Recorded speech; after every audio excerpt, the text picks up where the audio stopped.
In case the point is not clear, an historic example may illustrate it. The French Revolution was really a heroic and decisive thing because the Jacobins willed something definite and limited. They desired the freedoms of democracy, but also all the vetoes of democracy.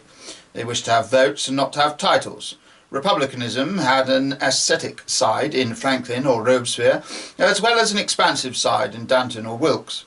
Therefore, they have created something with a solid substance and shape, the square social equality and peasant wealth of France.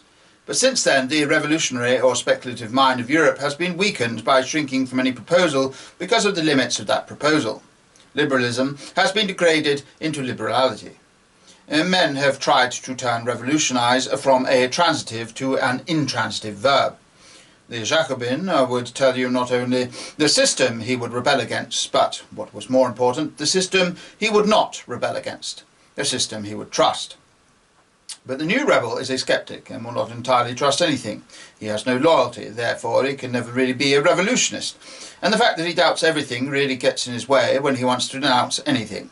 For all denunciation implies a moral doctrine of some kind, and the modern revolutionist doubts not only the institution he denounces, but the doctrine by which he denounces it. Thus he writes one book complaining that imperial oppression insults the purity of women, and then he writes another book about the sex problem in which he insults it himself. He curses the Sultan because Christian girls lose their virginity, and then curses Mrs. Grundy because they keep it. As a politician, he will cry out that war is a waste of life, and then, as a philosopher, that all life is a waste of time. A Russian pessimist will denounce a policeman for killing a peasant, and then prove by the highest philosophical principles that the peasant ought to have killed himself.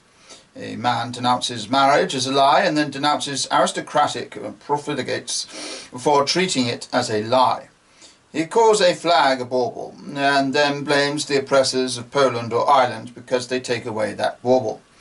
The man of this school goes first to a political meeting where he complains that savages are treated as if they were beasts, and then he takes his hat and umbrella and goes on to a scientific meeting where he proves that they practically are beasts. In short, the modern revolutionist, being an infinite skeptic, is always engaged in undermining his own mind. In his book on politics, he attacks men for trampling on morality. In his book on ethics, he attacks morality for trampling on men. Therefore, the modern man in revolt has become practically useless for all purposes of revolt. By rebelling against everything, he has lost his right to rebel against anything.